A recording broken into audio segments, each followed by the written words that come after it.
Depuis tout petit, j'avais un rêve de devenir millionnaire avant mes 30 ans. Et aujourd'hui, à 26 ans, je peux faire cette vidéo, mais tout ça n'a failli jamais exister. Dans cette vidéo, je vais te détailler comment j'y suis arrivé, les points clés qui m'ont permis de le faire, ainsi que le détail de mon patrimoine et de mes investissements. Mais avant ça, repartons un peu dans le passé. Comme chaque gamin, enfin j'imagine, je rêvais d'être riche. Et j'ai toujours matérialisé ça par la barre symbolique des 1 million d'euros net de patrimoine avant 30 ans. Et en grandissant, j'étais toujours assez confiant de pouvoir y arriver. Alors que pourtant, dans le même temps, autour de moi, on me disait que c'était totalement impossible. On m'a même fait plusieurs fois des démonstrations par des calculs, par des retours d'expérience, mais ça m'impactait pas du tout. Et ça, c'était jusqu'à mes 17 ans où j'ai commencé à réaliser. À ce moment-là, je viens de découvrir le monde du travail. J'ai le bac en poche et je commence à faire des jobs d'été. Et mon tout premier job, c'était de faire de la mise en rayon à Intermarché. Et là, c'est la grosse claque. Déjà, clairement, j'apprends la vie. Parce que jusqu'à là, je vais pas te mentir et te dire que ma vie avait été dure puisque je viens d'une famille de classe moyenne supérieure. Et clairement, j'ai manqué de rien. J'ai pu voyager, j'ai pu avoir quasiment tout ce que je voulais et mes parents se sont consacrés à moi puisque finalement, je suis fils unique. Dit comme ça fait fils à papa et d'ailleurs pendant très longtemps, on m'a vu sous ce prisme-là. Et avec le recul, je pense d'ailleurs que c'est un de mes plus gros moteurs aujourd'hui. Mais pour autant, j'ai un père qui est assez fan des États-Unis et qui m'a éduqué à l'américaine avec les valeurs travail et dépassement de soi. Mes parents m'ont toujours accompagné jusqu'à ce que je sois en âge de travailler. On m'a toujours placé en bonne posture pour réussir, mais on m'avait clairement prévenu qu'après, je devais le faire par moi-même. Et d'ailleurs, dès que j'ai été en âge de travailler, j'ai pas eu d'argent de poche ou d'argent pour faire des soirées ou m'acheter des trucs, niet. Et donc me voilà à Intermarché et c'est la galère. Je me lève à 3h30 du matin pour embaucher à 4h. Je fais de la mise en rayon, donc clairement on va pas se mentir, c'est pas très intéressant, voire même pas du tout, c'est physique et c'est fatigant. Et à 11h par contre, l'avantage c'est que je finis ma journée. Et à ce moment-là, je pensais que j'allais pouvoir profiter de mon été parce que j'avais toute l'après-midi de libre et toutes mes soirées. Mais la réalité, elle est tout autre et en vérité, j'ai fait une alternative de sieste et de télé parce que j'étais complètement cramé. Et à la fin du mois, j'ai la chance de recevoir mes premiers salaires. Et là, je vais toucher moins que le SMIC parce que de mémoire, à l'époque, j'étais en 28 heures. Et là,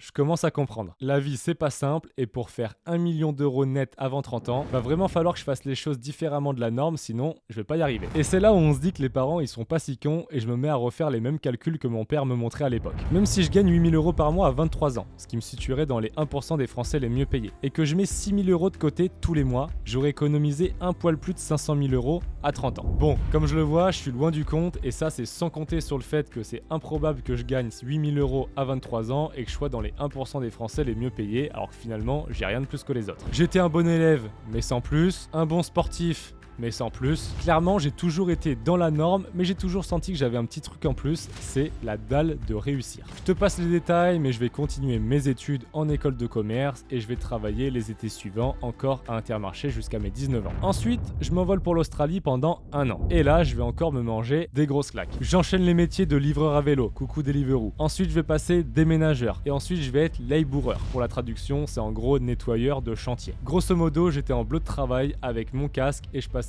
la majorité de ma journée avec une pelle à ramasser des graviers et à les mettre dans la brouette pour nettoyer le chantier. En Australie, je fête mes 20 ans, j'ai toujours la dalle, je commence à entreprendre plein de petits business à côté, mais rien de probant à l'époque. Et là évidemment, je fais mes calculs et je me rends compte qu'il me reste 10 ans avant mes 30 ans et que je suis très loin du compte. Ensuite, je vais revenir en France et je vais enchaîner sur un master en alternance en école de commerce. Première fois où je vais mettre un pied dans le vrai monde du travail, ou plutôt celui qui devait m'attendre pour le reste de ma vie. Et en vrai, c'était une expérience extraordinaire. Pour la première fois de ma vie, je vais me révéler à moi-même et je vais être bon. Mais pour la petite anecdote, comme tu vas voir, je suis un laborieux et ça commence très mal. J'étais commercial et au bout d'1 mois de formation, j'avais loupé la démonstration de vente à mon manager. Et pour te donner une idée de la situation, c'était jamais arrivé dans l'histoire et après moi, ça n'est toujours pas arrivé. Mais mon manager m'a mis en confiance et il m'a soutenu. Et petit à petit, j'ai commencé à rattraper mon retard à force de travailler. J'étais en alternance, mais j'arrivais quasiment le premier de toute l'équipe commerciale et je partais quasiment le dernier. Non pas parce que je voulais faire du présentéisme, parce que ça j'en ai rien à foutre, mais tout simplement parce que je voulais connaître mon logiciel par cœur. Et 1 an plus tard, je le connaissais sur le bout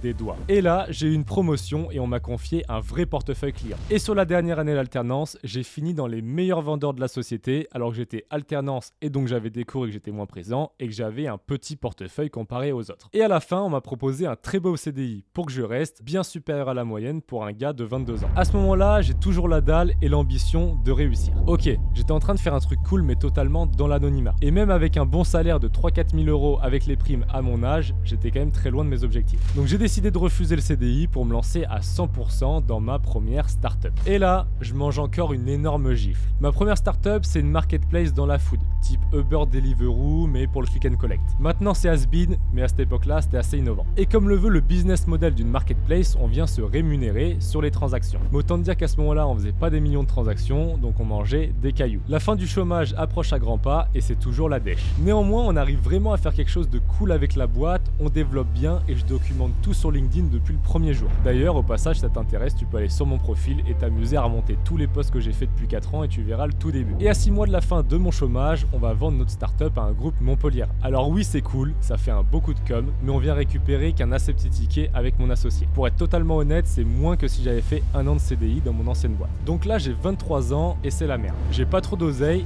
et j'ai plus rien à faire. Soit je retourne dans le salariat, soit je tente un dernier truc. Et c'est d'ailleurs ce que je vais faire. Comme tu l'as compris, je publiais tout le temps sur LinkedIn et je documentais tout et j'avais percé sur le réseau. J'avais une belle communauté et j'avais des demandes pour faire du coaching, des conférences et de l'accompagnement. Je me dis let's go, j'adore ça, c'est tout nouveau, mais pourquoi pas être un pionnier en France, on y va. Je me mets donc en freelance spécialisé sur LinkedIn. J'en parle évidemment sur le réseau et je trouve mes premiers clients facilement. Et dès le premier mois, je me claque 1500 €. À ce moment-là, c'est un gros ouf de soulagement. Ok, c'est pas beaucoup, mais c'est vraiment la première fois de ma vie que j'arrive à me payer par moi-même par quelque chose que j'ai créé de toutes pièces. La confiance revient et là, j'ai vraiment encore plus la dalle de réussir. Les mois passent et je vais monter rapidement à 4-5 000 € par mois. Mais à ce moment-là, dans le boulot, je vois que j'ai atteint un plafond de verre. Je suis en freelance, j'accompagne des petites boîtes locales ou alors des consultants indépendants. En vrai, c'est cool, mais je suis bloqué parce que les grands groupes me font pas confiance. Et là, je vais faire le choix qui va être le meilleur de toute ma vie. Je vais créer la première agence de communication spécialisée sur LinkedIn en France. Je vais passer de Hugues, le freelance tout seul, à Hugues, le CEO d'une agence de communication encore tout seul. Mais la différence va être énorme parce que dans ma communication, je vais commencer à en parler comme si j'avais un groupe derrière moi. Et là, c'est l'explosion. En 10 mois, je vais passer de solo à une équipe de 10 personnes. J'ai toujours 23 ans à ce moment-là et je commence à gérer la communication de grands groupes comme Total, Brix ou encore une filiale d'Amazon. Le chiffre d'affaires explose, la demande est toujours en hausse et il n'y a aucun concurrent sur mon marché. Les marques me font confiance et j'innove. Je vais créer les premières campagnes d'influence sur le réseau LinkedIn en France. Et là encore, c'est un énorme succès. Évidemment, je suis plus seul et je suis très bien entouré par mes collaborateurs. Et ce succès-là, c'est pas que le mien et ça, je trouve que c'est important de le préciser. Dans le même temps, j'ai lancé un business à côté, quasi en automatique, qui tourne très bien. Pour te la faire très simple, c'est de l'achat-revente sur les marketplaces. Et à ce moment-là, je vais décider d'aller encore plus loin et de me lancer sur tous les réseaux sociaux afin de documenter mon aventure, non plus seulement sur LinkedIn, mais partout. Les mois s'enchaînent, tout roule, je gagne pas mal d'argent, puis va venir un choix crucial. En mars 2022, on va me proposer de racheter mon agence. Et à ce moment-là, j'ai 25 ans. Je commence à cogiter, l'offre elle est intéressante mais contraignante. Concrètement, je dois bosser pendant 3 ans dans la boîte qui me rachète afin de développer l'activité LinkedIn. Belle vente, gros salaire, mais je fais une croix sur ma liberté. Et ça évidemment, c'est non, donc je refuse. Néanmoins, l'idée de vendre a émergé et en plus de ça, dans le même temps, mes réseaux sociaux ont commencé à exploser et ça me prend de plus en plus de temps à gérer. Et là, il faut que je fasse un choix parce que je peux plus tout simplement gérer les deux à 100%. Et si je continue comme ça, je vais faire des erreurs des deux côtés. Je sonde un peu le marché et je passe discrètement le mot comme quoi je serais intéressé de vendre mon agence. Et sur l'été 2022, je vais vendre ma société au groupe Kudak qui va tout simplement reprendre mon activité LinkedIn pour la fusionner avec la sienne déjà présente afin de créer le leader incontesté sur le marché. De mon côté, je vais faire la passation pendant quelques mois et ensuite je vais ouvrir une nouvelle boîte en solo. Et là, je l'ouvre pour devenir consultant indépendant en stratégie digitale pour les grands groupes. Je veux plus faire d'opérationnel mais uniquement de la stratégie. Et là, je vais commencer par rentrer comme coach chez XHEC afin d'accompagner les plus belles startups de l'école. Et dans le même temps, je vais accompagner des grandes boîtes en coaching pour leur communication, pour leur stratégie digitale, etc. Sans rentrer dans les détails, ça se passe vraiment très bien et évidemment, mes réseaux sociaux m'aident beaucoup. Car oui, je viens vendre une expertise et un savoir-faire en communication et sur les réseaux sociaux et rien de mieux de montrer que je l'applique à moi-même et que j'ai des très bons résultats parce que à ce moment-là je compte déjà plusieurs millions d'abonnés sur toutes les plateformes réunies. Et maintenant on est en décembre 2023, j'ai 26 ans et je peux enfin te dire que je suis millionnaire. Sur ma nouvelle activité, j'ai encaissé plus d'1 million d'euros depuis juin 2021. Évidemment c'est du chiffre d'affaires mais j'ai vraiment une très bonne marge. Combiné à la revente de ma boîte et de mes investissements sur le chemin, j'ai pu atteindre ce but qui me semblait encore si loin il y a quelques années. Je vais te détailler tout ça dans quelques instants, mais j'aimerais te partager quelques conclusions. Sans faire le mauvais gourou ou avoir la prétention de te donner des leçons, peu importe ton âge, tu dois croire en toi et en tes rêves. On est dans une société où personne ne le fera à ta place. Et la majorité des gens vont reporter leur ambition sur toi, c'est-à-dire quasiment aucune. Ils vont sans le vouloir te décourager et t'amener vers une voie commune que tout le monde prend et finalement tu auras des résultats communs. Alors tu dois respecter un triptyque 5 pour accomplir ce que tu veux. Et c'est vraiment ce qui vient séparer les rêveurs de ceux qui réussissent. Premièrement, crois en toi et fais-toi confiance. Tu as 2 bras, 2 mains, 2 jambes, 2 yeux, 2 oreilles. T'es pas plus nul que les autres, t'as tous les mêmes attributs donc tu peux faire des grandes choses. Deuxièmement, sors des sentiers battus. N'aie pas peur d'aller chercher des voies atypiques. C'est vraiment là où vient se trouver le succès. Si tu restes dans la voie classique, c'est quasiment improbable d'aller chercher des résultats extraordinaires. Car par définition même, l'extraordinaire, ça se trouve hors de l'ordinaire. Et troisièmement, travaille, persévère et apprends de tes erreurs. L'échec n'est pas grave, c'est juste une étape obligatoire vers la réussite. Et finalement, la vraie fin, ça serait d'abandonner. Tant que tu n'abandonnes pas et que tu travailles intelligemment, tu finiras par y arriver. Je te dis vraiment ça en toute modestie parce que la vie, elle est beaucoup trop courte pour vivre la vie que les autres veulent qu'on vive. Et finalement, aujourd'hui, ma plus grande richesse, c'est pas l'argent, mais c'est vraiment ma liberté. De me dire que demain, je pourrais absolument tout perdre au niveau matériel et tout mon argent, que je sais que je pourrais refaire tout ce que j'ai fait en claquant des doigts, tout simplement parce que j'ai les compétences. Mais aujourd'hui, si je peux me considérer comme millionnaire, c'est pas grâce à l'argent que j'ai accumulé, mais bien grâce à mes investissements. Évidemment, l'argent que j'ai gagné au quotidien m'a permis d'avoir un énorme levier. Mais sans investir, à l'heure actuelle, je ne serais pas millionnaire pour autant. Car j'ai tout simplement pas accumulé autant d'argent dans ma poche, parce que oui, même si sur les entreprises ça gagne bien, il y a quand même des taxes et des impôts qui passent par là. Mais depuis tout petit, j'ai développé une passion pour l'investissement. Et ça, je pense que je le tire de mon père qui est gestionnaire en patrimoine. Je suis vraiment fasciné par le fait de faire de l'argent et ensuite le faire travailler pour soi. Et je vais te décomposer dans cette seconde partie de la vidéo comment j'ai géré mes investissements. D'ailleurs, au passage, n'oublie pas de liker la vidéo et de t'abonner à la chaîne si le contenu te plaît, ça fait toujours très plaisir. Premier axe d'investissement, l'immobilier. C'est l'investissement préféré des Français et c'est également le mien. Sur cet axe, aujourd'hui, ça va représenter environ 30% de mon patrimoine net et plus 60% de mon patrimoine brut. Forcément, puisque j'ai des crédits en cours. Dès que j'ai pu, à savoir à 21 ans, j'ai acheté mon premier appartement quand j'étais en alternance. Et je l'ai mis directement en location, mais pas de n'importe quelle manière. J'avais créé l'appartement parfait pour accueillir les étudiants étrangers de mon école. Et je venais tout prendre en charge. L'électricité, internet, forfait de téléphone, assurance. En fait, je venais proposer un service d'hôtellerie. Car oui, parce que quand t'es chinois, que t'es brésilien, que t'es japonais et que tu viens en France pour une année de césure, c'est une énorme galère de faire toute la paperasse. Déjà en tant que Français, c'est l'angoisse, alors imagine un étudiant étranger. Donc je suis allé référencer mon appartement au pôle de mon école qui accueille les étudiants étrangers et donc finalement je leur proposais un service complet sans qu'ils aient rien à faire. Et ça m'a permis de mettre le loyer bien plus cher et d'aller chercher des rendements de 15% par an. Et puis l'été dernier, sentant le vent tourner sur le marché immobilier, je l'ai vendu au pic avec une très belle plus-value. Par la suite, j'ai également acheté mes locaux professionnels, un plateau de 220 mètres carrés sur Montpellier. C'était un ancien cabinet médical, j'ai tout pris, j'ai tout pété et j'ai tout retapé de A à Z avec une entreprise. La force de tout ça, c'est qu'on n'achète pas cher et qu'on a un bon budget pour les travaux. J'ai ensuite créé plusieurs bureaux séparés que je loue aujourd'hui à mes potes qui ont aussi leur boîte et qui bossent aussi dans les communications. Ça nous fait un lieu quotidien pour se retrouver, bosser, créer une émulation positive, avoir une densité de talent et ça nous fait progresser. D'un point de vue perso, ça me fait un investissement plutôt très rentable puisqu'on tourne environ à 10% de rentabilité sur le bien. J'aurais pu aller chercher beaucoup plus, mais j'avais aussi également envie de me faire plaisir puisque je travaille sur le lieu et j'ai mis un gros budget décoration qui m'a plombé un peu ma rentabilité. Et plus récemment, j'ai acquis ma résidence principale à Montpellier, je me suis fait un énorme kiff et ça permet de capitaliser. Les prochains axes d'investissement, je les ai découverts plus tard et je les connaissais moins bien. Et là pour le coup, c'est le livre Père riche, Père pauvre, un des tout premiers livres de développement personnel que j'ai lu qui m'a ouvert les yeux sur les autres investissements parallèles. Ceux qui viennent sortir des sentiers battus et qui permettent de faire fructifier son argent. Deuxième axe d'investissement, les marchés boursiers. Cet axe d'investissement, aujourd'hui, ça représente à peu près 30% de mon patrimoine net.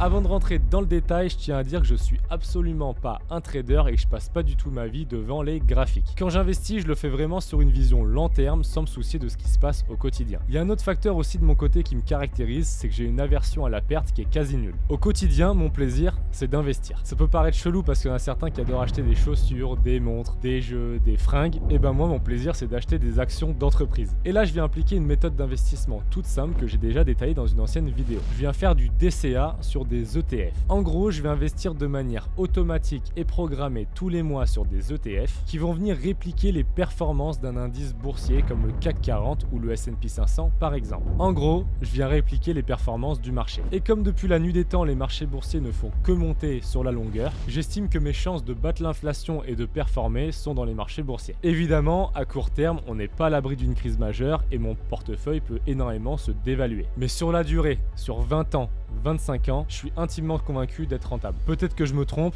mais évidemment l'avenir nous le dira. Mais il y a quand même une citation de Mark Twain que j'aime bien et je vous la cite. L'histoire ne se répète pas, mais elle rime. Et après évidemment en bourse de temps en temps, je vais investir ponctuellement dans des entreprises auxquelles je crois et sur lesquelles j'ai fait mes recherches. Et en cette année 2023, j'ai la chance d'avoir fait des performances hors du commun puisque je suis quasiment à plus de 40% de rentabilité sur mon portefeuille. Ce qui vient même me classer numéro 1 sur un réseau social d'investissement qui compte plus de 20 000 personnes. Bon, évidemment, il y a bien mieux, mais c'est juste pour te montrer qu'on peut faire des trucs assez cool sans forcément être un trader et passer sa vie devant les écrans. Et j'en profite pour répondre à la question que tu dois te poser. Alors comment on fait pour acheter des actions en bourse? Tu vas donc pouvoir le faire sur un courtier qui est régulier. Évidemment, il y en a plusieurs, mais j'en recommande un et c'est mon partenaire Freedom24. Je l'utilise personnellement et ça fait 2 ans qu'il m'accompagne. C'est une énorme société puisqu'ils sont cotés en bourse, plus précisément aux États-Unis, sur le Nasdaq et ils comptent plus de 3000 employés. Quant à leur siège européen, il est situé à Chypre et j'ai eu la chance d'aller dans leurs locaux plusieurs fois. Le but, c'est d'aller avec eux, d'aller les voir et travailler sur ce qu'ils proposent sur le marché français. Sur Freedom24, tu peux retrouver le plus large choix d'actions en bourse sur le marché. Presque toutes les actions de tous les marchés sont disponibles. Les frais sont minimes et tu as un service support en français qui est disponible 5 jours sur 7. Les personnes, je les connais très bien, elles sont basées à Paris et en cas de problème, tu peux les joindre à tout moment. L'avantage aussi de Freedom, c'est que tu vas pouvoir également accéder à leur académie de formation totalement gratuite pour commencer à te former sur l'investissement. Et dès que tu te sens prêt, tu pourras ensuite te lancer sereinement. En tout cas, comme j'ai déjà dit dans la vidéo, j'investis régulièrement et de façon automatisée. Et pour faire ça, Freedom24 répond à mes besoins et peut répondre à tes besoins. Dernier avantage et pas des moindres, ils ont même un compte épargne qui permet de placer ton argent et d'être rémunéré jusqu'à 6% de rendement par an. Et tout ça, c'est sans limite de dépôt, contrairement à ce qu'on a l'habitude de voir sur le marché français. Et donc forcément, ça devient très intéressant lorsque ton livret A est plein et que tu veux continuer d'épargner sans prendre trop de risques. Et si tu veux en savoir plus sur Freedom24, je t'ai mis le lien d'accès directement dans la description sous la vidéo. Et comme c'est mon lien partenaire, tu auras même un très beau cadeau à l'inscription. Et bien entendu, je prends le temps de le rappeler, l'investissement comporte des risques, notamment la perte partielle ou totale de son capital, donc faites bien attention. Maintenant, je vais te parler de mon type d'investissement préféré et c'est pas le plus safe.